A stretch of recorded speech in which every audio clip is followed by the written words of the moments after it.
नमस्कार, घटना चक्र बुक वीडियो के इस शैक्षणिक मंच पर आपका स्वागत है। हमारा उद्देश्य है ज्ञान को सरल, स्पष्ट और सुलभ रूप में आप तक पहुंचाना। आइए आरंभ करते हैं अध्ययन और सफलता की इस यात्रा को। नमस्ते। ये सोचना बड़ा दिलचस्प है कि भारत का क्रिमिनल जस्टिस सिस्टम आखिर चलता कैसे है। असली पावर किसके हाथ में है? चलिए आज इसी सिस्टम को बिल्कुल जीरो से समझते हैं। तो चलिए सबसे पहले एक बहुत ही बुनियादी सवाल से शुरू करते हैं। एक जिले में न्याय यानी जस्टिस कौन देता है? अब ये सुनने में तो बड़ा आसान लगता है ना? लेकिन इसका जवाब उतना सीधा है नहीं। इसके पीछे शक्तियों का एक बहुत ही सोचा समझा बैलेंस छिपा है। तो इस पूरे सिस्टम को समझने के लिए हमें इसकी बुनियाद से शुरू करना होगा। मतलब सबसे पहले ये जानना होगा कि हमारे यहाँ क्रिमिनल कोर्ट्स आखिर होते कितने तरह के हैं। देखिए, हमारा जो कानून है यानी क्रिमिनल प्रोसीजर कोड, वो 4 मुख्य तरह के क्रिमिनल कोड्स के बारे में बताता है और यही 4 कोड्स किसी भी राज्य के क्रिमिनल जस्टिस सिस्टम की, आप कह सकते हैं, रीढ़ की हड्डी हैं। अब यहाँ से चीज़ें थोड़ी और इंटरेस्टिंग हो जाती हैं। सवाल ये है कि इन कोड्स को बनाता कौन है और इनमें जजों को अपॉइंट कौन करता है, क्योंकि, और यही सबसे मज़ेदार बात है, ये दोनों काम 2 अलग-अलग पावर सेंटर्स करते हैं। तो ये देखिए पावर का डिवीजन कितना क्लियर है। एक तरफ है राज्य सरकार जिसका काम है कोर्ट का इंफ्रास्ट्रक्चर और उसका लीगल फाउंडेशन तैयार करना, और दूसरी तरफ है हाई कोर्ट जिसका काम है उन कोर्ट्स में बैठने वाले जजों को सिलेक्ट करना और अपॉइंट करना। इसको ऐसे समझिए, मान लीजिए राज्य सरकार ने कोर्ट की बिल्डिंग बना दी, मतलब उसके होने का एक कानूनी आधार तैयार कर दिया। लेकिन उस बिल्डिंग के अंदर बैठकर इंसाफ कौन करेगा? ये फैसला जुडिशरी यानी कि हाई कोर्ट करती है। और यही वो क्रूशल बैलेंस है जो पूरे सिस्टम को इंडिपेंडेंट और फेयर रखने की कोशिश करता है। तो अब हमें ये तो पता चल गया कि जजों को अपॉइंट कौन करता है, लेकिन अगला सवाल ये है कि कोर्ट के अंदर किसका कंट्रोल है, कौन किसका बॉस है। चलिए जजों की इस हायरार्की को समझते हैं। सोचिए, एक जिले में बहुत सारे मजिस्ट्रेट हैं। अब उनके काम को मैनेज करने के लिए हाई कोर्ट क्या करता है? वो एक सीनियर मजिस्ट्रेट को चीफ जुडिशियल मजिस्ट्रेट या सीजेएम बना देता है। आप उन्हें उस जिले के सभी मजिस्ट्रेट्स का टीम लीडर समझ सकते हैं।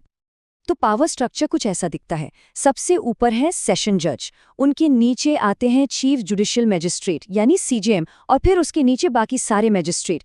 ये हायरार्की इसलिए ज़रूरी है ताकि काम आसानी से हो और एक अकाउंटेबिलिटी बनी रहे। ओके, अब जब हमने ये हायरार्की समझ ली है तो चलिए एक छोटा सा लॉजिक पजल सॉल्व करते हैं। इससे एक बहुत ही कॉमन कन्फ्यूजन दूर हो जाएगी। पहला स्टेटमेंट ये है, सभी जुडिशियल मजिस्ट्रेट सेशन जज के जनरल कंट्रोल में होते हैं। तो जैसा हमने अभी देखा, ये स्टेटमेंट बिल्कुल सही है। सेशन जज ही जिले की मजिस्ट्रेट्स को सुपरवाइज करते हैं। लेकिन अब आता है ट्विस्ट, इसके पीछे रीजन क्या दिया जा रहा है, ध्यान से सुनिए। और यही तो सारा गेम है। दावा तो सही है लेकिन रीजन बिल्कुल गलत है। याद है हमने क्या डिस्कस किया था? जजों को अपॉइंट करता है हाई कोर्ट, राज्य सरकार नहीं। और ये छोटा सा डिटेल ही पूरी जुडिशियल इंडिपेंडेंस की नींव है। ठीक है, तो हमने कोर्ट का एक साइड यानी जजों की पूरी हायरार्की को तो समझ लिया, लेकिन कहानी का एक दूसरा अहम किरदार भी है, वो वकील जो स्टेट की तरफ से केस लड़ता है, जिसे हम कहते हैं प्रोसिक्यूशन। और यहाँ पर राज्य सरकार का रोल फिर से इंपॉर्टेंट हो जाता है, क्योंकि क्रिमिनल केसेस में स्टेट को रिप्रेजेंट करने के लिए एक वकील चाहिए होता है और उसकी नियुक्ति राज्य सरकार ही करती है। इन्हें ही हम पब्लिक प्रोसिक्यूटर कहते हैं। अब इस पूरे सिस्टम को आसानी से चलाने के लिए राज्य सरकार एक डायरेक्टरेट ऑफ प्रोसिक्यूशन भी बना सकती है।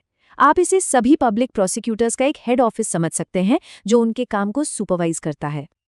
तो अब हम वापस उसी बड़े सवाल पर आते हैं, ये पूरा स्ट्रक्चर इतना कॉम्प्लिकेटेड क्यों है? राज्य सरकार कोर्ट बना रही है, हाई कोर्ट जज अपॉइंट कर रहा है। आखिर इस पूरे डिवीजन ऑफ पावर का मकसद क्या है? ये जो रोल्स का डिवीजन है ना, ये बहुत सोच समझ कर किया गया है। मोटा मोटा समझें तो राज्य सरकार का काम है एडमिनिस्ट्रेशन और प्रोसिक्यूशन यानी कोर्ट्स बनाना और पब्लिक प्रोसिक्यूटर रखना, और हाई कोर्ट का काम है जुडिशरी को कंट्रोल करना यानी जजेस अपॉइंट करना और उनके काम को सुपरवाइज करना।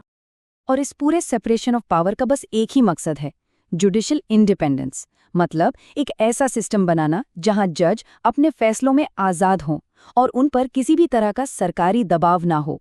वो सिर्फ कानून और सबूतों के बेस पर फैसला दे सकें। तो अगली बार जब कोई क्रिमिनल केस की खबर सामने आए तो इस पूरे सिस्टम के बारे में जरूर सोचना कि कैसे शक्तियों का ये बैलेंस न्याय को निष्पक्ष यानी इम्पार्शियल रखने की कोशिश करता है। लेकिन आखिरी सवाल ये है कि क्या ये स्ट्रक्चर, ये बैलेंस हमेशा कामयाब होता है? ये एक बड़ा सवाल है जिस पर सोचना जरूरी है।